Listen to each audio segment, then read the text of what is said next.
Humanity endured a century of slaughter in silence.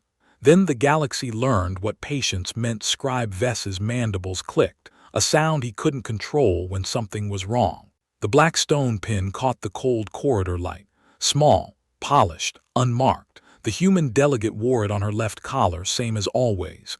Same as every human he had ever seen in council chambers, colony reports, refugee manifests, diplomatic files, and immigration records spanning 40 cycles of archive work. He had never asked what it meant. He had never needed to, until now. 4 cycles. She had not spoken once, not in open session, not in committee, not in subcommittee, not even to request a bathroom break or a glass of water. She sat. She listened. She left. Every session. 212 of them. Vess had counted. Scribes counted everything. Has she said anything yet? Vel asked from 2 steps behind. The Rijek's mandibles stayed shut. He was better at hiding than Vess. His pheromones were neutral, calm, professional, boring. Vess had always envied that. No, Vess said. His own antennae betrayed him. A faint sour note leaked out. Fear. He couldn't stop it. His species broadcast emotion involuntarily. Every Krithik within 10 feet knew exactly what he was feeling at all times.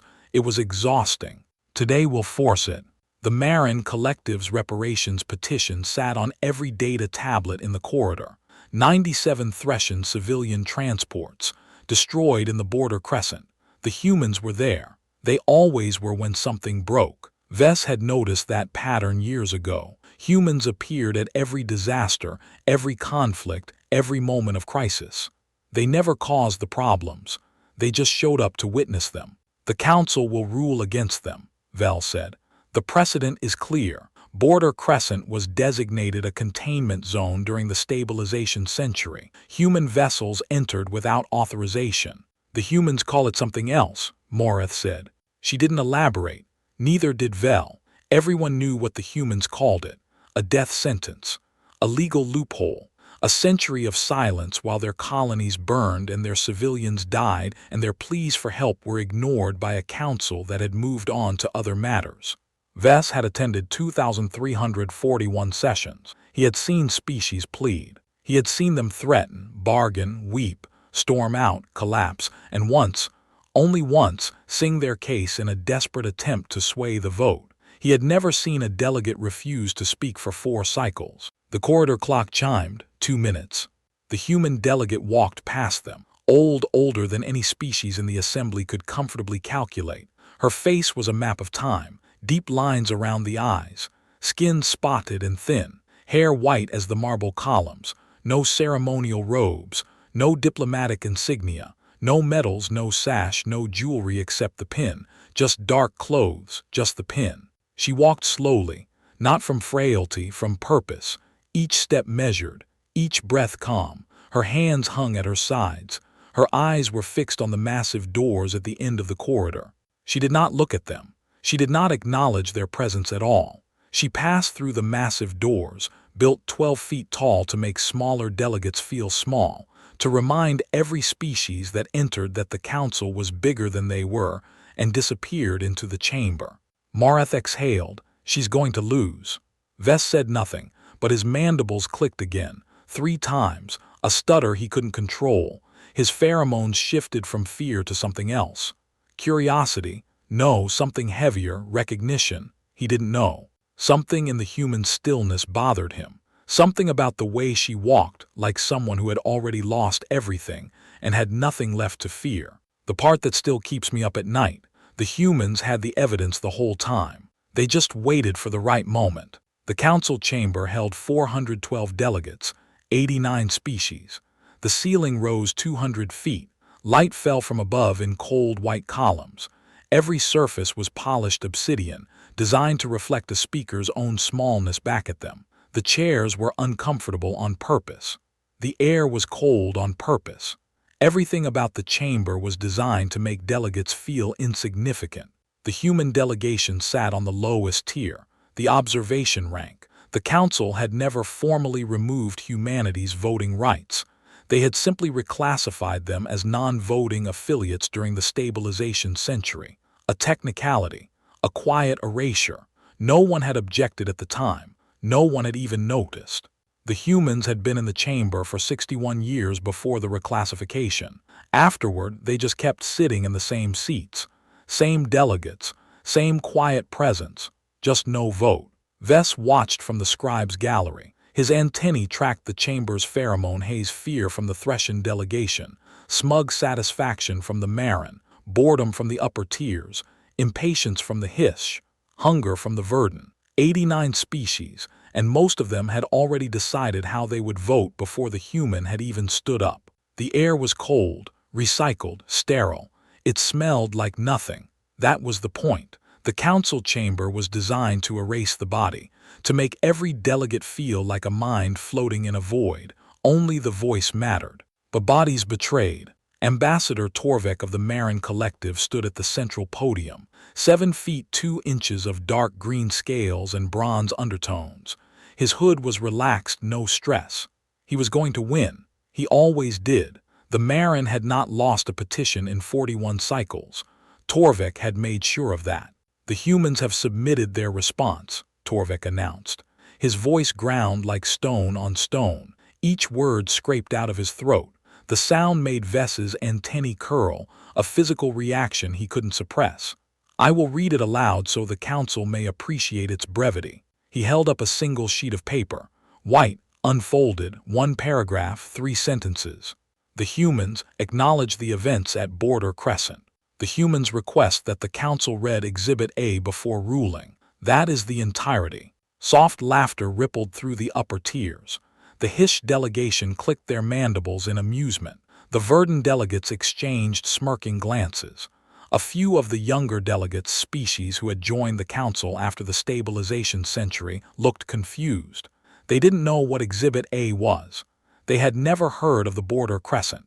They would learn. Torvik set the paper down. Exhibit A, submitted by the human delegation, is a data cylinder containing 17 million pages of council records from cycles 401 through 500 of the standard calendar.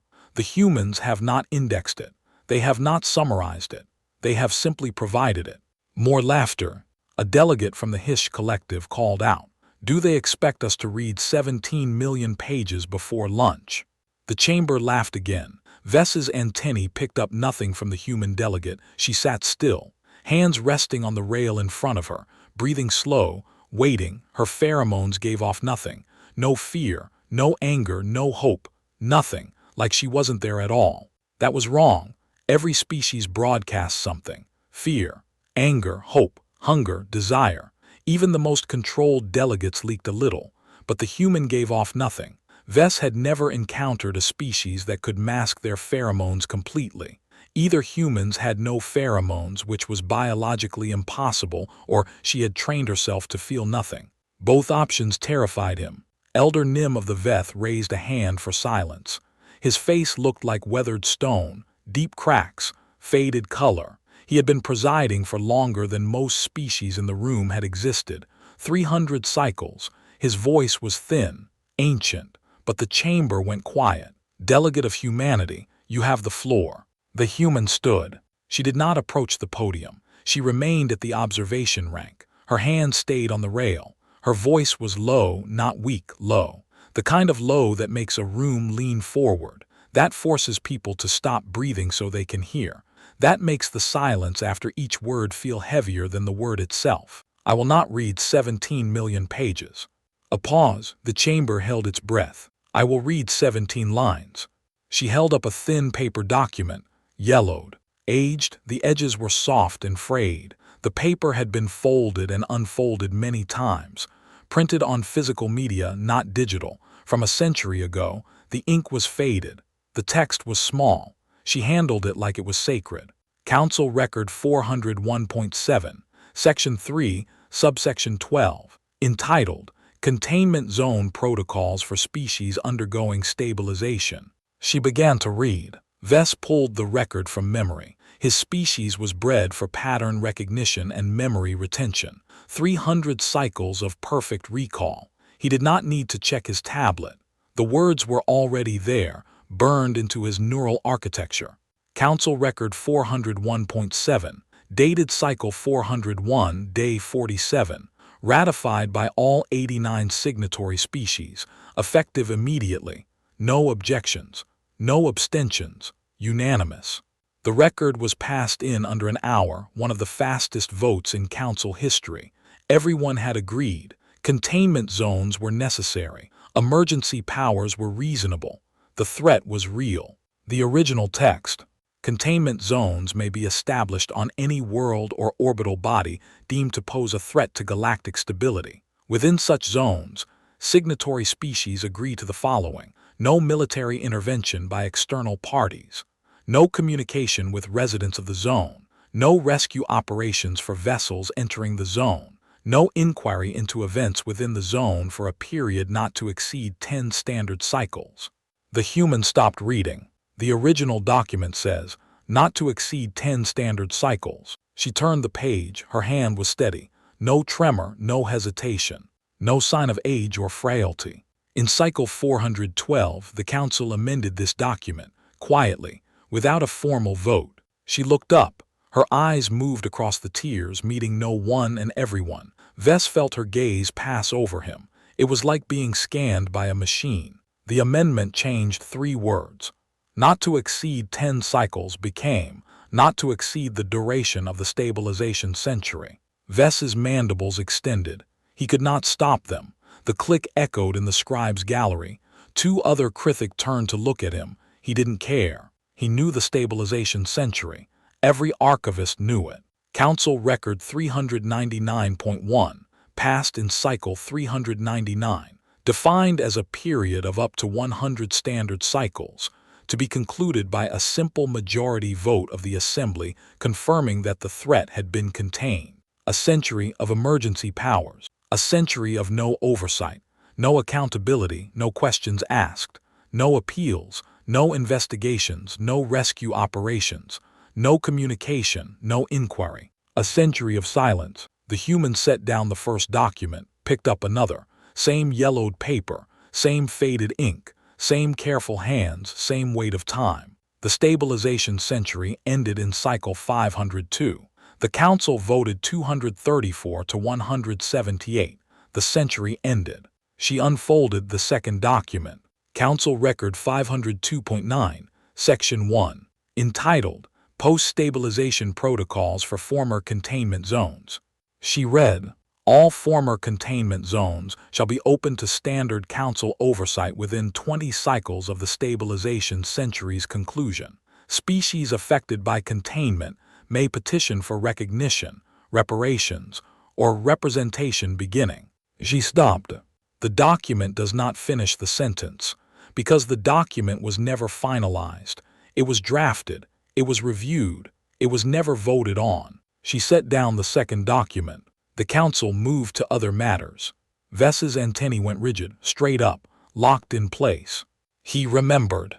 A trade dispute with the Hish Collective in Cycle 503, 3 weeks of hearings, 23 sessions, 14 proposed resolutions. In the end, the Hish paid a small fine, and the Council moved on.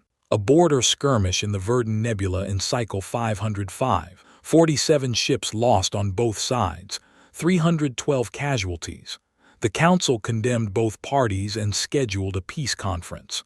The peace conference never happened. The Council moved on. The Marin petition to expand military authority in Cycle 507, 6 months of debate, 80 sessions. The petition passed, narrowly. The Marin got their expanded authority. The Council moved on. The post-stabilization protocols were never mentioned again. Not once. Not in any session. Not in any committee. Not in any subcommittee. Not in any record Vess had ever read. The human folded her hands on the rail. Border Crescent was designated a containment zone in Cycle 408. The stabilization century ended in Cycle 502. Under the original amendment, the zone should have been under review for normal status starting in Cycle 512. That review never happened. She was quiet for a moment. The Marin Collective's ships entered the Border Crescent in Cycle 489. That was 81 years into the stabilization century. They entered knowing the zone was active. They entered knowing the humans could not respond without violating Council law. She looked directly at Ambassador Torvik. They entered because the Marin military had determined, correctly, that the humans would obey the law. Torvik shifted at the podium. His hood flared orange, just a little, just the edges, an uncontrollable stress response. His scales tightened. His claws scraped the podium surface, leaving thin white scratches in the obsidian. The Marin Collective destroyed 97 Threshan civilian transports in the border crescent. The Threshan government appealed to the Council for intervention. The Council declined, citing the Stabilization Century protocols. She paused. The Threshans then appealed to the humans, who were also in the zone, also under the protocols, asking the humans to intervene despite the law. Another pause, longer this time. The humans declined, because the humans were obeying the law they had signed, the same law the Marin ignored, the same law the Council amended quietly without a vote to extend from 10 years to 100. Vess's pheromones flooded the scribe's gallery. He could not stop them. His species broadcast emotion involuntarily. Every Krithik within 20 feet knew he was afraid. Not of the human, of what she was saying. He pulled the access logs for Council Record 401.7 from his memory, accessed 12 times in 102 cycles. Each access was by a human archivist. The first access was in cycle 414, 2 years after the amendment. The most recent was 30 cycles ago. They had been checking, waiting, preparing, for how long, for how many generations. He pulled Council Record 502.9, accessed 0 times by any species other than humans. The Threshans had never looked at it. The Marin had never looked at it. The Krithik had never looked at it. The Hish had never looked at it. The Verdun had never looked at it. Only the humans. The human delegate placed her hands flat on the rail. Her knuckles were white. The first sign of tension he had seen from her. The first crack in the mask. The humans have not submitted 17 million pages to punish this council. The humans have submitted 17 million pages to prove a single fact. She looked directly at Elder Nim. Every death in the border crescent, every Threshan civilian, every human colonist, every vessel that entered and never left happened under laws this council wrote, amended, extended, and then forgot to close. She stepped back from the rail. The humans did not break the law. The humans kept the law for 100 cycles, while the council moved on to other matters. She sat down. That is all. The chamber did not move. Vess's antennae tracked the pheromone haze. Shock from the Threshans, anger from the Marin, confusion from the upper tiers, shame from the older delegates, the ones who had been in the council during the Stabilization Century, and from the Krithik delegation, a mirror of his own fear. Elder Nim's ancient hand hovered over his gavel. He did not strike it. His fingers trembled. Vess had never seen Nim tremble. Torvik stood frozen at the podium. His hood was fully flared now, bright orange, almost red, almost purple at the edges. He could not hide it. His claws left deep gouges in the podium surface. His breathing was fast and shallow. No one spoke. The silence stretched, 5 seconds, 10, 20. On the upper tier, a Rizhek delegate Vel, who had been in the corridor, slowly lowered his data tablet. His mandibles were fully extended. He closed them. The click echoed in the quiet. The human delegate did not look up. She adjusted the black stone pin on her collar, waited. Elder Nim finally spoke. His voice was thinner than before, weaker. The council will recess for 1 standard hour. He did not say why. He did not need to.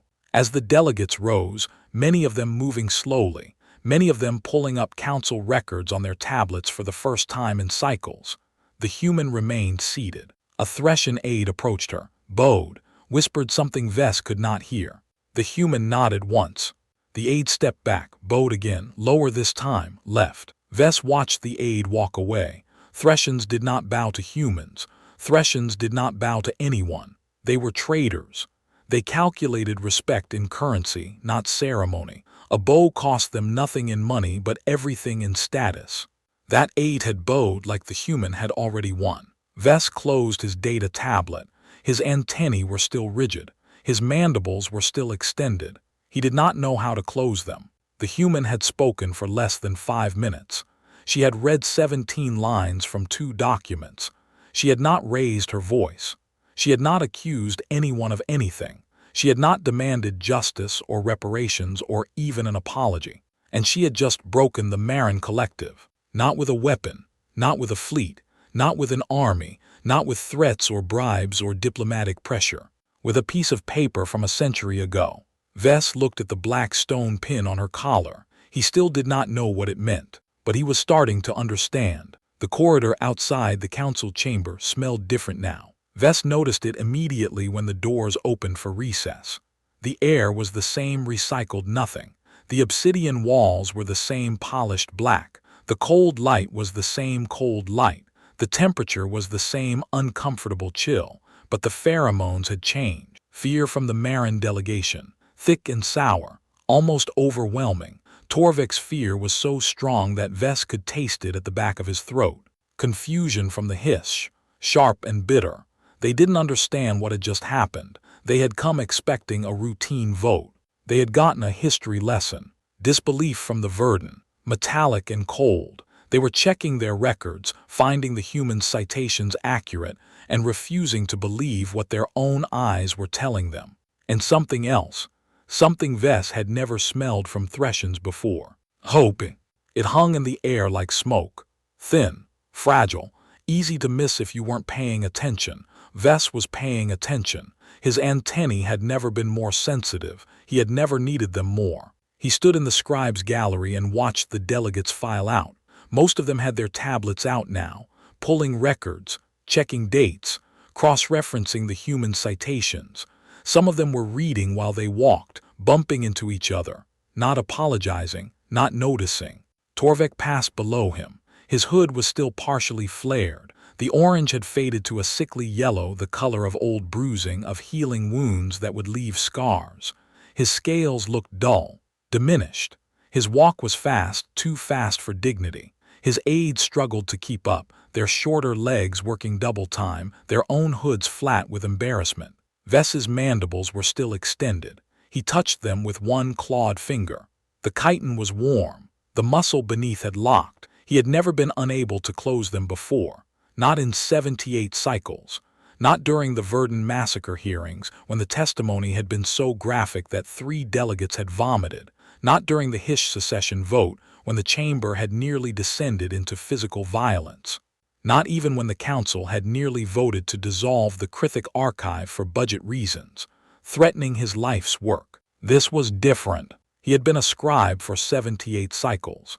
He had watched species rise and fall. He had recorded treaties, betrayals, genocides, and reconciliations. He had seen ambassadors weep. He had seen delegates storm out. He had seen one species vote to exterminate another and then vote again on lunch arrangements. He had never seen a single delegate change the shape of a session in 5 minutes of speaking. The human had not even raised her voice. The recess was 65 minutes. Vess spent them in the Krithik archive spire. 9 miles of data cylinders. Records going back 800 cycles. Temperature controlled to 0.1 degrees. Humidity at 12%. No organic smell at all. Just the hum of cooling systems and the soft click of retrieval drones moving along their tracks.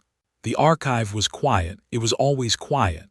But today the quiet felt different, heavier, like the air before a storm, like the moment before a verdict. He pulled council record 401.7 from storage slot 4731.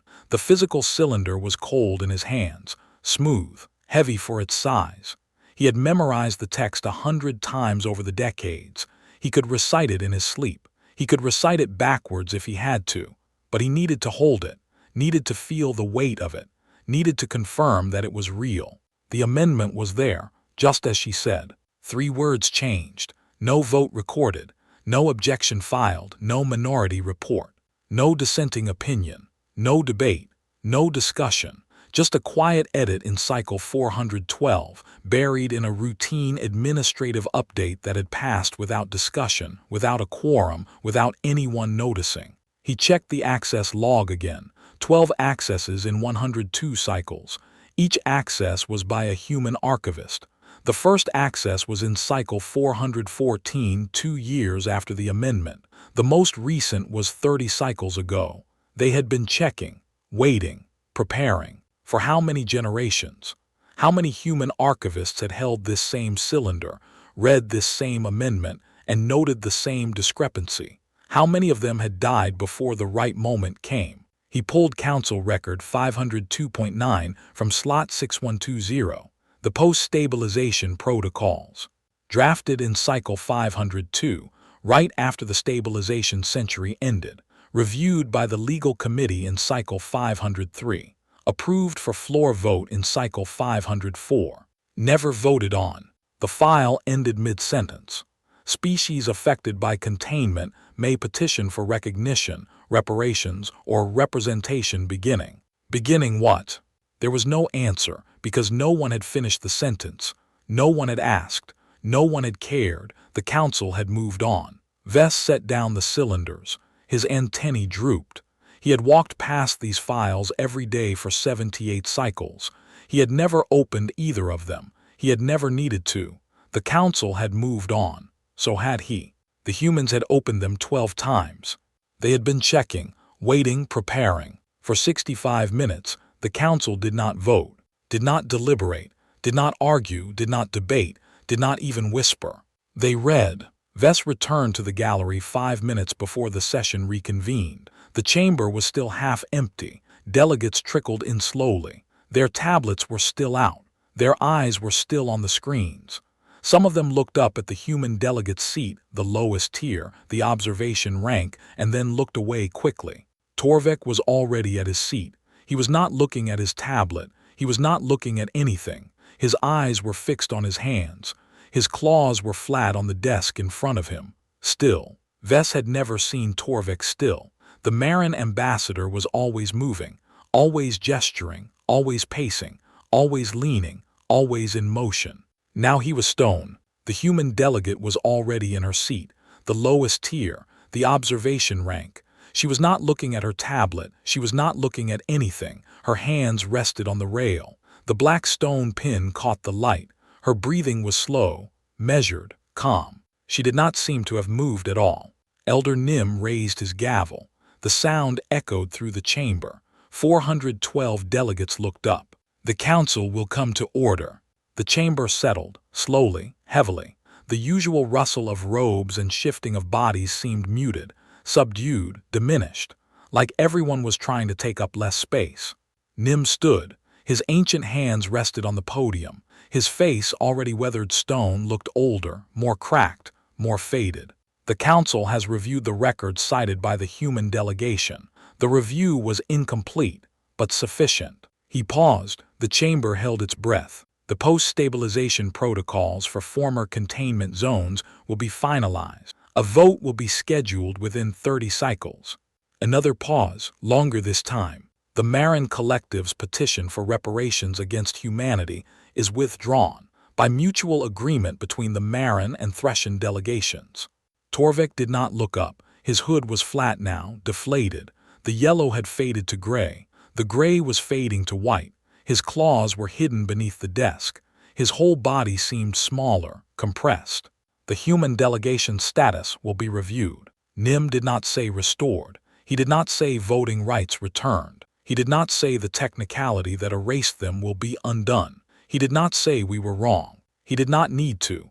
The council knew what reviewed meant in this context. Everyone knew. The human delegation had been non-voting affiliates for over a century. That would change. Not today, not tomorrow, but soon. The human delegate stood. Vess's antennae went rigid. She had already said everything. She had already won. What more could there be? She did not thank the council. She did not demand more. She did not ask for anything. She did not raise her voice. She did not change her expression. She did not adjust her pin. The humans who died in the border crescent kept the law longer than the council that wrote it. Her voice was still low, still quiet, still the most dangerous thing in the room. Their names are in Exhibit A, page 12,407,311, if anyone wishes to read them. She sat down. Vess's mandibles clicked, not from stress this time, Not from fear, not from confusion, from something else. Something he could not name, something between awe and grief and hope. Page 12,407,311. He ran the number through his memory. 17 million pages. The human had submitted 17 million pages of council records, and she knew exactly which page contained the names of the dead. She had known before she walked into the chamber. She had known for 4 cycles. She had known for longer than that. The human archivists had known for a century. They had been checking, waiting, preparing. She had waited, not because she was weak, not because she was afraid, not because she didn't have the evidence. She had the evidence the whole time, 17 million pages of it. She had waited because she needed the right moment, the moment when 17 million pages of evidence would land harder than any speech, the moment when the council would have no choice but to see, the moment when silence would speak louder than words. Vess looked at the black stone pin on her collar. He thought about the human colonist he had met 40 cycles ago, an old woman in a containment zone. She had worn the same pin. She had asked him if the council remembered the humans in the zone. He had said yes. He had been wrong. The council had forgotten. The council had moved on to other matters, trade disputes, border skirmishes, military expansions, lunch. The humans had kept the law for 100 cycles. The council had kept nothing. The chamber did not applaud. No one rose, no one cheered, no one shouted, no one wept. The silence was not the same as before. Before, the silence had been shock. The moment after a bomb goes off, ears ringing, mind reeling, body frozen. Now the silence was something heavier. Recognition. Torvik gathered his papers, his claws shook. He dropped one sheet, an aide scrambled to pick it up. Torvik did not wait, he walked. His hood stayed flat, his shoulders were hunched. He did not look at the human. He would not speak for the rest of the session. Vess knew this. Everyone knew this. The Marin ambassador had been publicly humiliated in front of 412 delegates. His hood had flared orange for everyone to see, the uncontrollable stress response that every species in the chamber recognized. His petition had been withdrawn before a vote could be called. His assumption that every species breaks the law when it benefits them had been exposed as a confession, not an observation. He had lost to a piece of paper from a century ago. The human delegate walked out after adjournment, slowly, steadily, the same as when she arrived, the same slow, deliberate pace, the same hands at her sides, the same dark clothes, the same black stone pin. She passed the Threshen delegation. They bowed, not one of them, all of them. Their furred heads dipped in unison, their 4 arms folded across their chests, the Threshen gesture of deepest respect, usually reserved for their own elders, for their own dead, for their own gods. She passed the Hish delegation. They stepped aside, their mandibles clicked in sequence, a Hish honor cry. Vess had heard that sound fewer than 10 times in his life. Each time it had been for a Hish war hero returning from battle. She passed the Rizhek delegation. Vel lowered his head. His mandibles stayed shut. He did not speak. He did not need to. His silence said everything. She passed the Verdun delegation. They did not step aside. They did not bow. They simply stopped talking. Every single one of them. The Verdun were the loudest species in the assembly. They never stopped talking. They talked during votes. They talked during recess. They talked during other people's speeches. They talked while eating. They talked while sleeping. Vess had heard recordings. They stopped. She passed the Krithik delegation. Vess stood in the scribe's gallery. He could not step aside. He was not on the floor. He was above it, separated by 30 feet of empty air and a railing, but he could watch. He could remember. He could bow in his own way. He lowered his antennae, the Krithik gesture of respect, usually reserved for elders, for teachers, for the dead. He held it until she passed. 5 delegates from 5 different species stepped aside to let her pass. Not the same 5. Different ones, a Threshen, a Hish, a Rizhek, a Veth, a Krithik. Not because the council had voted. Because they chose to. Vess closed his data tablet. The screen went dark. The last image lingered for a moment. The human delegate walking through the massive doors. the black stone pin catching the light one final time, the delegates on either side of her standing still and silent. He would remember this session, not because of what the council decided. They had decided nothing. They had reviewed. They had scheduled. They had withdrawn a petition. They had kicked the problem to a committee that would take 30 cycles to finalize protocols that should have been finished a century ago. That was not why he would remember. He would remember because of what they finally chose to see. The human delegate had not won a vote.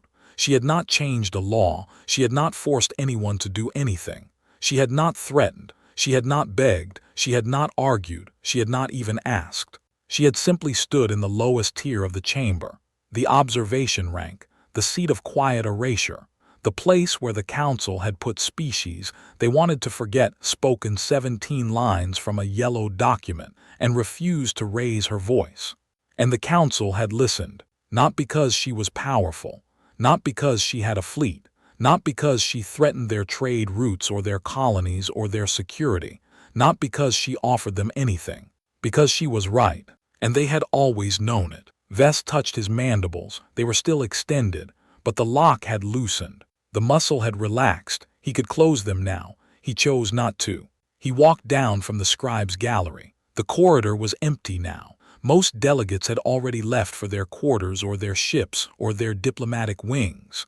The cleaning drones were already out, polishing the obsidian floors, erasing the footprints of everyone who had passed. The black stone pin caught the corridor light one last time as the human turned the corner. Small, polished, unmarked. Vess stood alone in the corridor. He still did not know what the pin meant, but he knew he would never forget it. He knew he would check the archives tomorrow. He would pull every record ever filed by a human delegate. He would read every petition, every complaint, every quiet procedural objection that had been ignored for a century. He would find the first mention of the black stone pin. He would trace its meaning across generations of human delegates. He would find out what the pin meant. And he would remember.